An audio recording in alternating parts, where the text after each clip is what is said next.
visual kasi ang lalaki. Pag ang babae, nakahubad o kaya naman nakabra or naka-underwear, may effect yun sa amin. Sa mga nanay na walang bra sa loob ng bahay pero may anak kang maliliit na lalaki, naku po, ayusin mo yung damit mo. Huwag kang magsuot ng damit na kita yung mga private parts mo. Huwag kang magsuot ng maikling damit. Protektahan mo yung anak mo. Akala mo, iniisip mo, anak ko naman to eh. Wala namang mali siya. Mali ka dun. Bakit? Ang lalaki, visual yan. Tayo ay sexual being. Ngayon, yung mga anak mo na lalaki, tuwing umaga, tumitigas yan. Kaya, iwasan mong magsuot ng mga damit na maikli. Kita yung private parts mo. Wala kang bra. Malamit ka. Bakit? Alam mo, sabi sa Bible, kung ikaw ang magiging dahilan kung bakit magkakasala ang bata, mabuti pa, lagyan ka ng lubid sa leeg na mayroong malaking bato sa kabilang dulo at yung bato na yon itapon sa dagat. Parang sinabi ni Lord, kung dahil sa'yo magkakasala yung mga bata, mabuti pa magpakamatay ka na lang. Matakot ka kay Lord.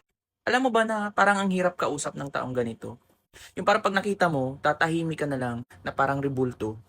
Parang matatakot ka kasi baka anytime may mga marinig siyang hindi niya magustuhan, sisigawan ka. Tapos yung expression niya, kakaiba.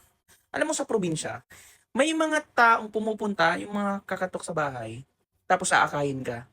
Because of barkada, mayroon akong mga kaibigan na talagang pumupunta. Sabi nila, binababa daw sila sa tubig. May mga ganong eksena. Tapos may mga tao na kakausapin ka muna, tapos makikidebate sa'yo. Yung papa ko, grabe yung makipagdebate. Sabi ko nga dapat hindi na pinagdidebatean niya kasi may kanya-kanya naman tayong pananampalataya. Pero hindi, dahil nga pinipilit siya na sumama, try nga lang daw para daw maliwanagan yung ulo. Siyempre mga galit naman yung papa ko kasi siyempre may mga paniniwala din naman siya, di ba? Pag nagrarason siya, tumataas din yung boses niya. Pero sa taong to, kakaiba siya. Kasi aminado naman siya na gumamit siya. Tapos bigla siyang naging religious. Tapos ganun yung naging epekto. Hindi naman sa pag-exaggerate ng kwento, pero sa aming probinsya, may mga ganitong inkwentro na kung saan hindi sila nagkasundo sa kanilang kanya-kanyang kwento, naghabulan sila ng itak hanggang sa kanto.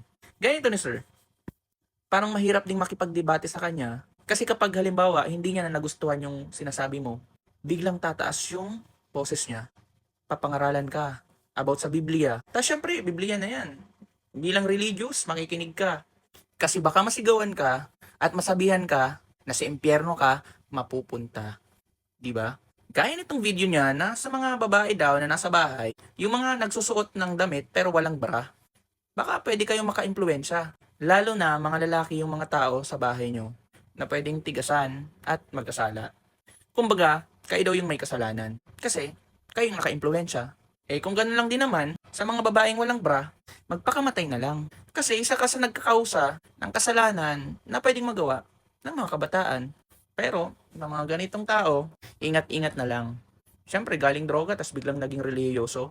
Pag inausap mo to, sigurado, pag hindi niya nagustuhan ang sabihin mo, pagdidilatan ka lang. Matatakot ka na lang. Ang masaklap pa, pag bigla kang umalis, sabihan kang bastos, habulin ka ng itak, o baka, ikay, lumagapak.